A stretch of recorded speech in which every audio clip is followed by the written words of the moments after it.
in my own usual quiet way. I had related to all the presidents who were around when this trouble started.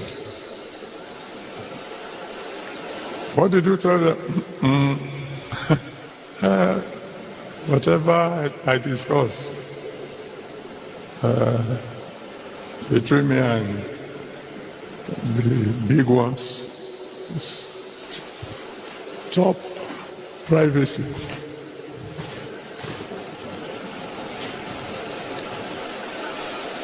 I have done my best, quietly, behind the scenes. But as I've always told you, you can only advise the commander-in-chief. You can't command him. Because if you command the commander-in-chief, then you become the commander of the commander-in-chief. That doesn't make sense. But I've tried. And God is my witness.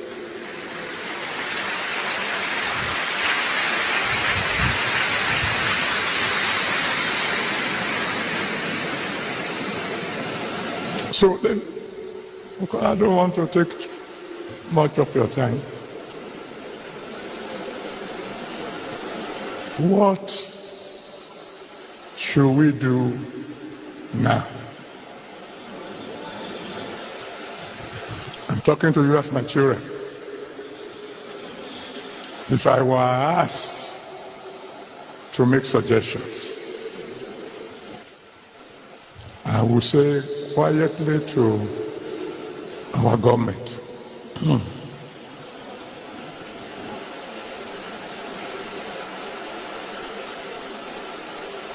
move fast.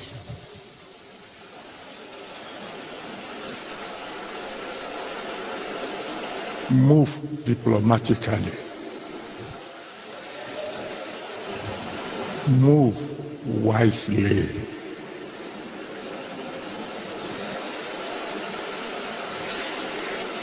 Find a way to convince the President of America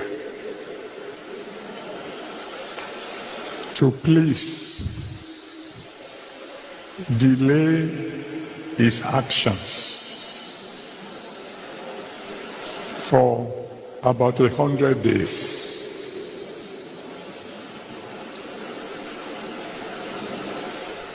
And then come home.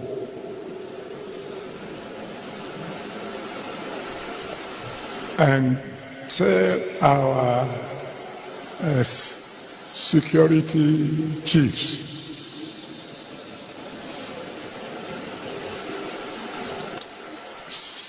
get rid of these terrorists within 90 days or resign.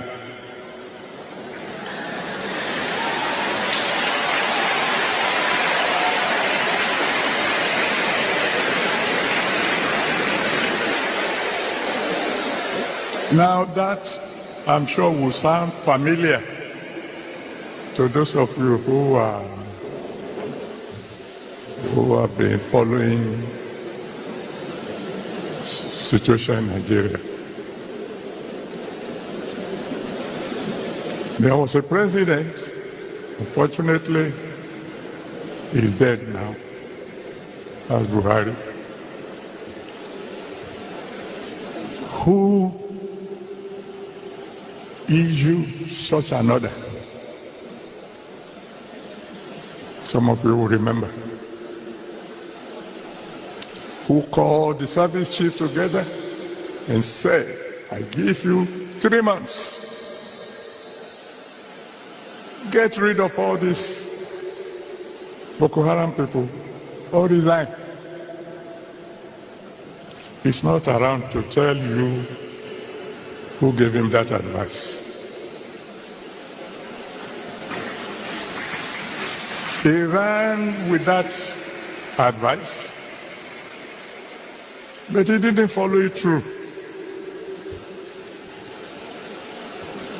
Because he gave the order as the commander-in-chief of the armed forces. But, the security operatives moved fast. The 3 months went, and the work was not done. So I went to see him. It was in the news, so this time somehow the press got to know that I visited him. Of course, they were not there when we talked. And unfortunately, like I said, he's not alive now. Or else I would have asked you to go and ask him. Sir, why didn't you follow through? Because when 3 months passed and the work wasn't done, why didn't you proceed with your, are we going to call it threat?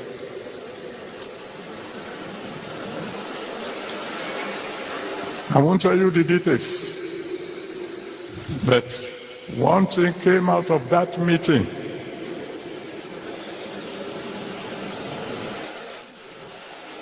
Which would lead me to my next advice to our government. In case there's any of you who can get across to them.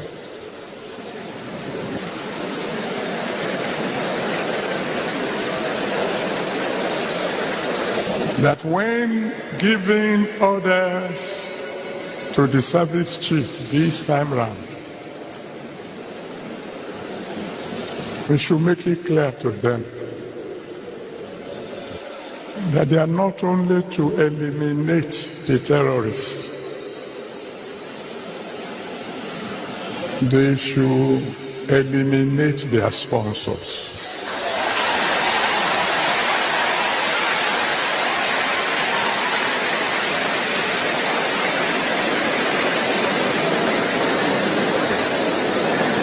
No matter how influential they may be.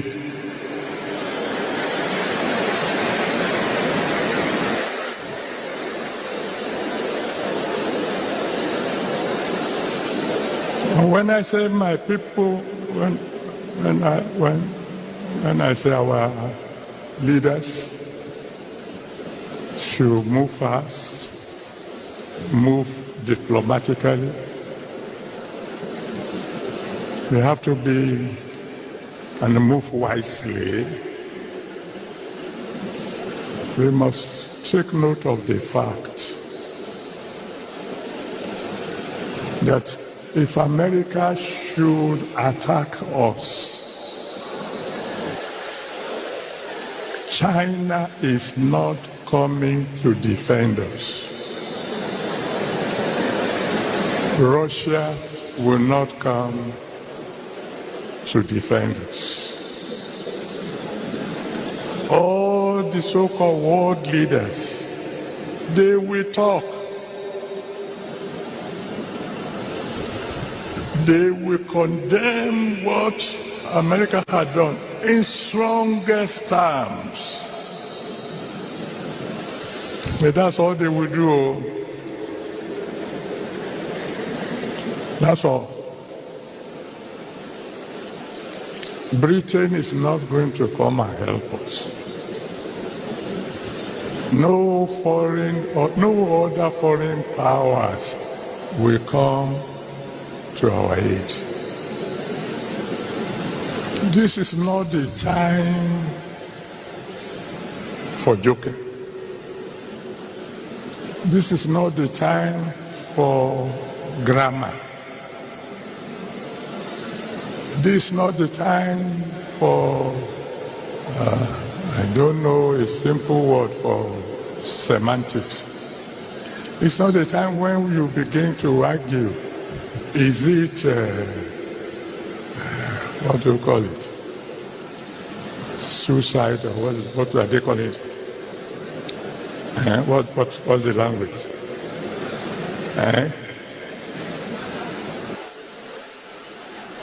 Whatever they want to call it. And this is not the time for saying, it's not Christian alone. Muslims are also involved. The point is, people are dying. Innocent people are dying.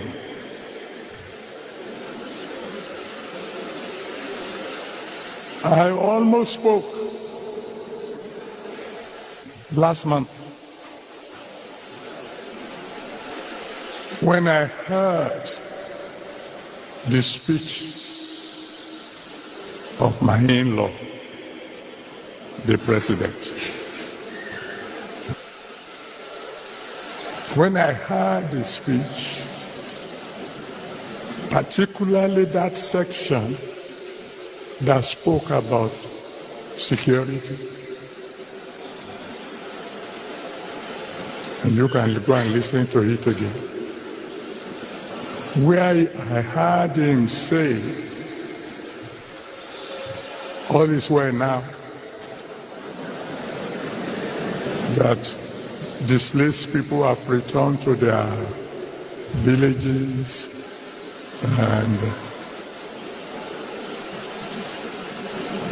I almost said, the one who wrote that speech for my president, my in-law, does not like him.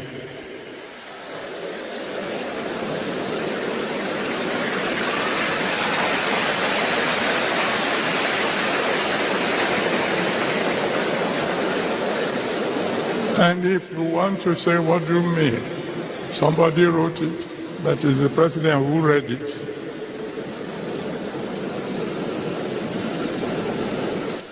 Didn't he read it before he read it? Well, if you put it that way, then my conclusion will be there are several people around my beloved in-law who are not telling him the truth.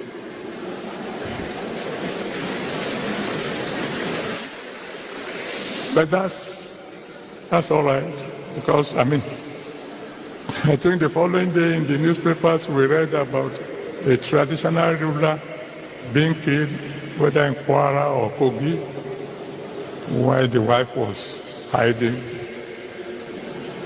somewhere in the house. It is not the time for apportioning blames. Our president inherited this problem. It started before him. And in any case, I am an applied mathematician. I am more interested in just get the problem solved. That's all.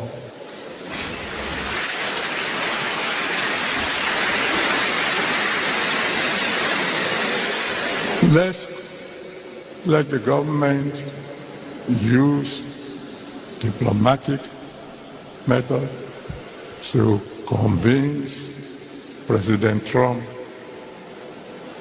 to give us 100 days of grace. Call our service chiefs. Fortunately, they are new. Perform within 3 months or resign. Now, where do you come in? You want to ask me, Daddy, you want to tell us you had no idea that something like this is coming? I've told you I'm not a prophet. I only hear from God once in a while. But do you think I asked you to fast for 100 days for fun?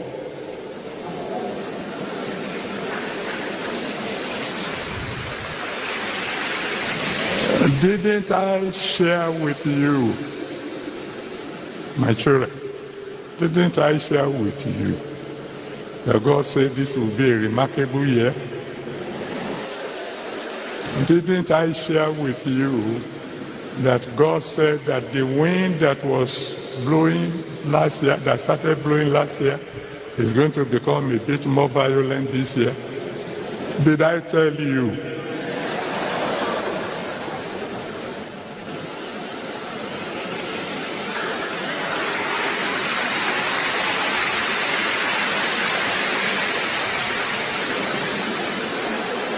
Well, you know, each time we have a meeting like this, I'm not the one who chooses the theme. It's God. Whatever He asks me to talk on, that's what I talk on. Now, concerning what we are still discussing,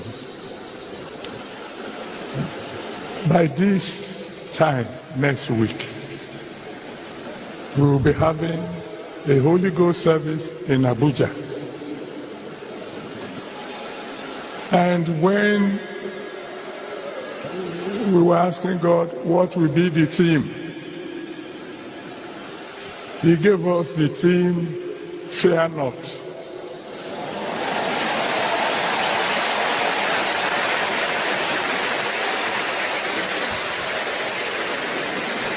That's months ago, before Trump spoke. And anybody who knows the Bible knows that the only time God will say fear not is when there's something to fear.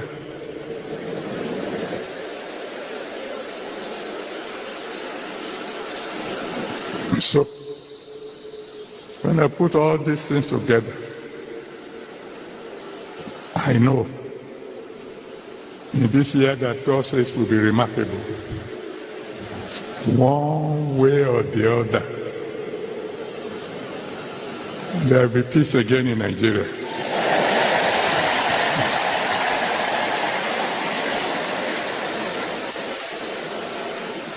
But why do I ask my government to move fast? See, all these years, we have been praying for Nigeria. We can't pray all these prayers without something happening.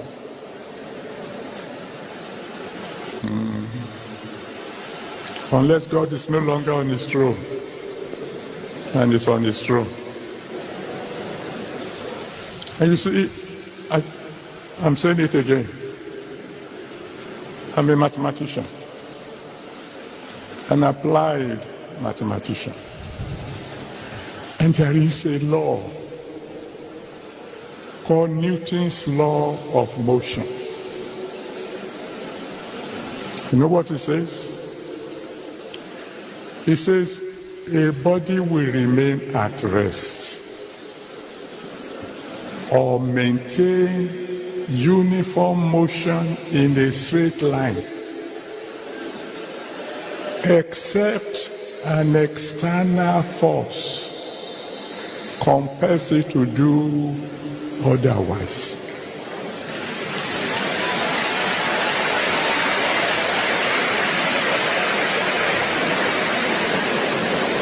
That's Newton's law of motion. meaning whatever